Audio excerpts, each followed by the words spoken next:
Recently, while doing this video essay, I was trying to think of what is the perfect analogy to kind of sum up how we on Earth treat extraterrestrials.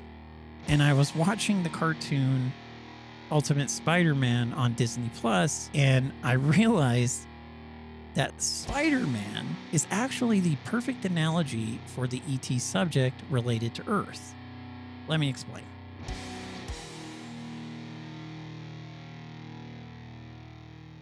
Almost every Spider-Man version has J. Jonah Jameson complaining about Spider-Man, calling him a menace, blaming him for everything that goes wrong. He even accuses Spider-Man of working with the bad guys to set up everything to make himself look like a hero. And even when Spider-Man finally does something good that can be proved, J. Jonah Jameson still dismisses him and will call him like a demon or a menace. Now see, that is exactly like religious people and the mainstream media and entertainment demonizing extraterrestrials. To top that off, the analogy goes a little bit further, because extraterrestrials are actually saving us all the time. Now, if you do some research into the extraterrestrial subject, you'll find out that ETs tend to appear around nuclear bases and all that. And if you do even more research, you'll find out that they've saved us from countless nuclear accidents. They've saved us from coronal mass ejections that would have wiped out our civilization. They've saved us from meteors that would have wiped out our entire civilization. So here the ETs are saving us, never trying to harm us or hurt us. And yet, because of the shadow organization doing these fake alien abductions and mutilations, everybody acts like J. Jonah Jameson to Spider-Man, and we think ETs are the threat.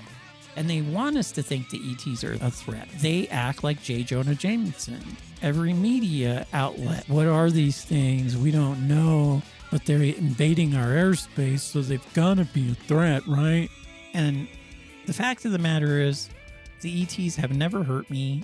They've never led me to a place where I got hurt. They've always looked out for me. They always say the most amazing and loving things.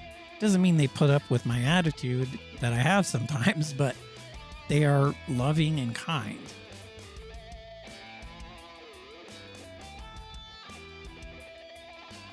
Now, the perfect episode to really sum up the Spider-Man analogy related to the extraterrestrial topic on Earth reminds me of the episode of Ultimate Spider-Man in season 3, and it's episode 2 and 3. But episode 2 is where it happens. So in the episode, Spider-Man finally joins the Avengers.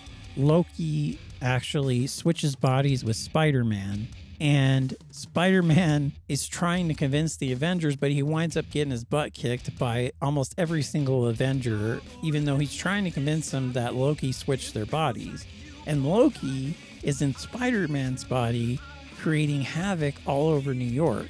And in the episode, you can see J. Jonah Jameson actually reveling in the fact that Spider-Man is a bad guy now, and he's leading this army of venom monsters. The whole first episode, Spider-Man in Loki's body is trying to figure out how to fix the situation that Loki put him into, and Loki is in Spider-Man's body causing all this havoc that he's getting blamed for.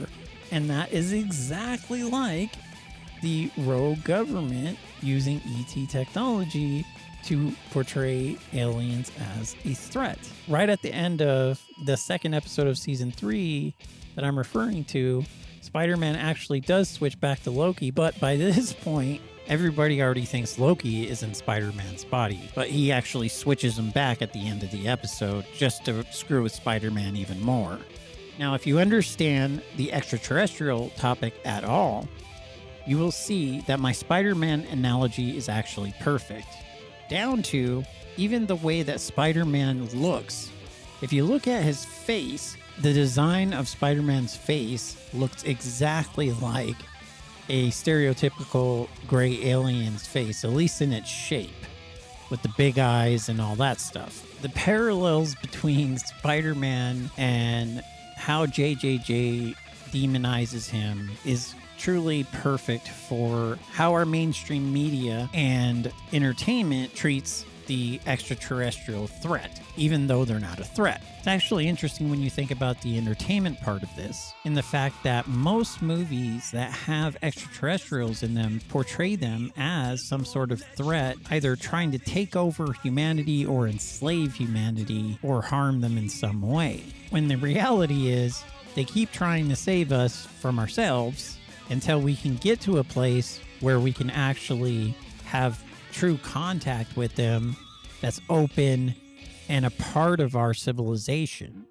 Given that, I was trying to think of what are some positive movies related to the extraterrestrial subject. And the only movies I could really remember are these movies: Close Encounters of the Third Kind, E.T. the Extraterrestrial, Paul, the movie with Simon Pegg and Nick Frost, Arrival, Contact, and a few others that I couldn't remember exactly. Everything else is basically a part of the fear agenda.